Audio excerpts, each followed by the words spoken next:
मैं गिरीश गौड़ जी जीवन परिवर्तन चैनल में आपका स्वागत है। Welcome you all my family, all my friend. मैं एक नए टॉपिक के साथ आपके सामने हाजिर। ध्यान दीजिएगा मित्रों, जिसे हम कहते हैं कर्म का प्रभाव। क्या कहते हैं? कर्म का प्रभाव, जिसे कोई मिटने वाला नहीं होता है। लोग कहते हैं कि माता पिता पहले गुरु होते हैं। माता पिता पहले गुरु होते हैं, जो भगवान से बढ़कर होते हैं। जैसे कहा गया है कि गुरु गोविंद दो खड़े, गुरु गोविंद दो खड़े, काके लागो पाए, और बलिहारी गुरु अपने गोविंद देव बताए।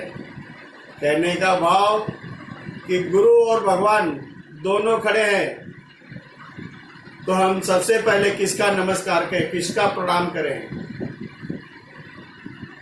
तो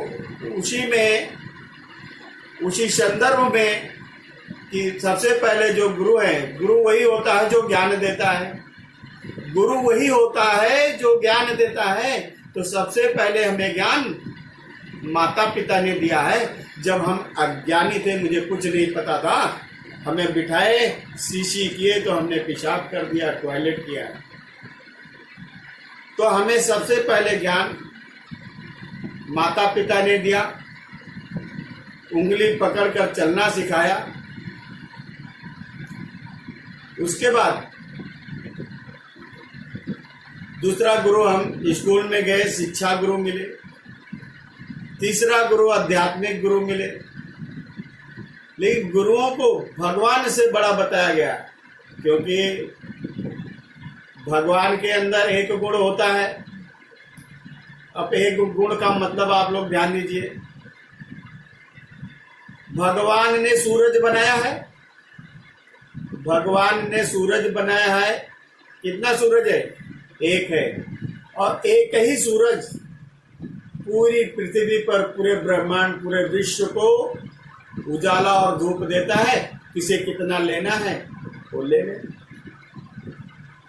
दूसरा उन्होंने चंद्रमा बनाया है, उसकी शीतल छांव में सारी दुनिया सोती है, रहती है, आनंद लेती है। तीसरा नेचुरल हवा है,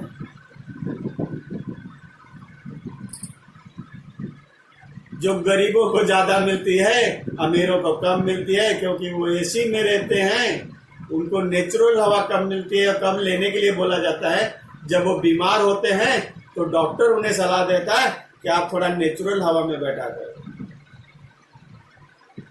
तब उन्हें समझ में आता है कि नेचुरल हवा कितनी इंपॉर्टेंट है। और हम आपको बताना चाहेंगे कि माता पिता कोई ऐसा इंसान नहीं है, कोई ऐसा एनिमल नहीं, कोई ऐसी पक्षी नहीं है जिसके माता पिता ना हो। जिसका जन्म हुआ उसके माता पिता हैं। हम थोड़ा सा यहाँ सवाल करना चाहेंगे, या हमारे देश की नागरिकों से या जनता से जानना चाहेंगे कि माता पिता यदि भगवान से बढ़कर हैं, तो उनके जीवन में कष्ट क्यों आता है? उनका जीवन, बुढ़ापा या उनका फैमिली पालने में कष्टदायी क्यों होता है? क्योंकि हजारों में 999 तो माता पिता बनते हैं। हजारों में कोई एक है कि जो कर्म प्रभाव हो सकता है, वो माँ ना बन सके, पिता ना बन सके, अविवाहित रह जाए, कुंवारे रह जाए। ये सिचुएशन भी है। लेकिन ज़्यादा से ज़्यादातर माता पिता बनते हैं, मोस्टली हर इंसान बनता है।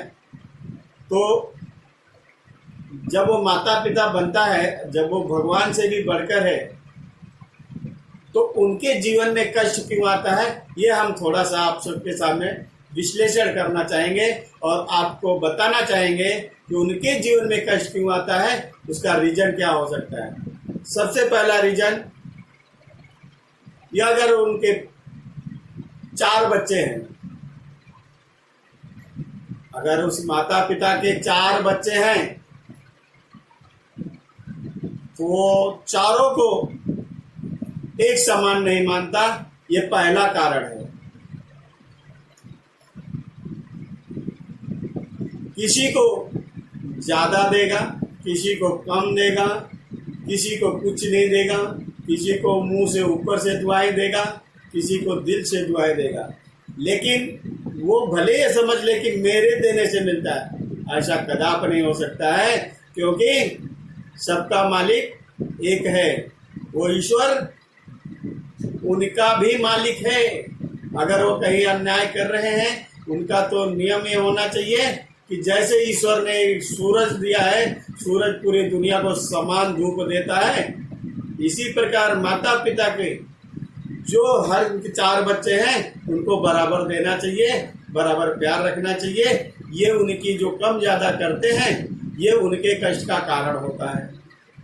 किसी को प्रेम बस ज्यादा दे दिए, किसी को कम दे दिए। कोई अच्छा काम कर रहा है तो उसके सामने अच्छा बोल रहे हैं, लेकिन पीठ पीछे उनकी बुराइयां कर रहे हैं। उनको जीवन में अगर वो कोई बच्चा कमा के दे रहा है, आगे बढ़ाया है, घर गृहस्थी को संभाला है, तो भी उनमें एक अवगुण होता है माता पिता में कि उसे सामने अच्छा बोलते हैं, लेकिन पीठ पीछे उनकी बुराइयां करते हैं। और जो उन्हें कुछ नहीं दे रहे, उनको मान सम्मान देना चाहते हैं, उनको बड़े बच्चों की भी कमाई हुई दौलत का हिस्सा दे देना चाहते हैं। अपने जीवन में यही जो उन लोगों ने डिवाइडेशन किया है, लोगों को समान नहीं समझा अपने चारों बच्चों को। अगर माता पिता के पास 1 रुपया है तो चारों को 25-25 पैसे देना चाहिए, तो उनके जीवन में कष्ट न आए। चारों को बराबर प्यार दे तो जिनके जीवन में कष्ट न आए। अरे वो 4 बच्चे आपस में समझे, कोई गिर रहा तो उठाना उसका है, उसको समझाओ कि भाई तुमसे छोटा है, इसे भी उठा लो, ठीक है, पर उनके द्वारा जो दिए गए हैं वो समान होना चाहिए। इसलिए भगवान को दुख नहीं होता है, क्योंकि वो सूरज को दुख नहीं होता है, चांद को दुख नहीं होता, पृथ्वी को दुख नहीं, लाखों का, करोड़ों का, अरबों का भार रोके हैं। पेड़ पौधे, पशु पक्षी, इंसान सब उस पर घूम रहे पृथ्वी पर उन्हें कहीं कोई आपत्ति नहीं है। आपत्ति ना होने का कारण है, इसलिए माँ का, पिता का जीवन और उनका दिल इतना विशाल होना चाहिए। अगर उन्हें भगवान प्रभु माना है तो प्रभु जैसे रहना भी आना चाहिए। छल कपट यही उनके दुख का कारण होता है। तो हमारा मानना इतना है कि ये हमने देखा है गुजरात, राजस्थान में आज वहाँ की यूनिटी बढ़ने का कारण है, वहाँ बिजनेसमैन ज़्यादा से ज़्यादा है। उसका रीजन यही है कि माता पिता के पास अगर 1 लाख रुपए है तो चारों को 25-25 दे देंगे और कहेंगे तुम इससे आगे बढ़ो, ये तुम्हारे हमारी यही मालकियत है, ये बराबर तुमको मिल गई है। अब वो चारों में अगर कोई गिरते रहता, किसी का नुकसान हो जाता, तो 3 थाम लेते, क्योंकि वो कार्य प्राणी के लिए उत्तेजित है और माता पिता ने अपना कर्म समान किया है, बराबर किया है। जो उनके जीवन में आप ज्यादा से ज्यादा देखिएगा कि जो इस तरह के माता पिता हैं, जो अपने बच्चों को बराबर आदर, बराबर सम्मान, बराबर डिवाइडेशन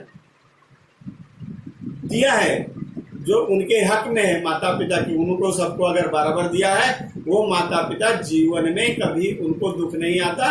इसकी मैं गारंटी ले सकता हूँ, या मैं गारंटेड कहता हूँ। छल कपट करेंगे तो दुख का कारण वही बनता है। लेकिन इंसान है, इंसानियत भूल जाता है, तो वही उसके दुख का कारण है। तो हम सभी से ये कहना चाहेंगे, सभी देशवासियों से कहना चाहेंगे, पूरे विश्व के माता पिता जो भी हैं, उनको ये कहना चाहेंगे कि बच्चों में जो डिवाइडेशन हो वो समान रखें, दुख का कारण ना बने, सजेशन देना उनका काम है कि अगर कोई बच्चा गिर रहा है तो छोटे वाले, बड़े वाले, माजिद वाले को बोल सकते भैया देखो जरा वो गिर रहा है, संभाल लो। तो वो एक भाई का फर्ज, वो एक बहन का फर्ज क्यों नहीं निभाएगा। और यही चीज गुजरात में होती है। मैं उन्हें धन्यवाद और सल्यूट करता हूँ। आप लोग, पूरे देशवासियों को ये कहना चाहता हूँ कि आप लोग समान प्रेम बच्चों से करें, बच्चों को बराबर शिक्षा देने की कोशिश करें, बच्चों को बराबर बिजनेस देने की कोशिश करें, और वो आगे बढ़ेंगे तो आपका जीवन भी सुखमय हो जाएगा। और दोस्तों, हमारे इस चैनल को लाइक कीजिएगा, सब्सक्राइब कीजिएगा। मेरे प्यारे मित्रों, जय हिंद।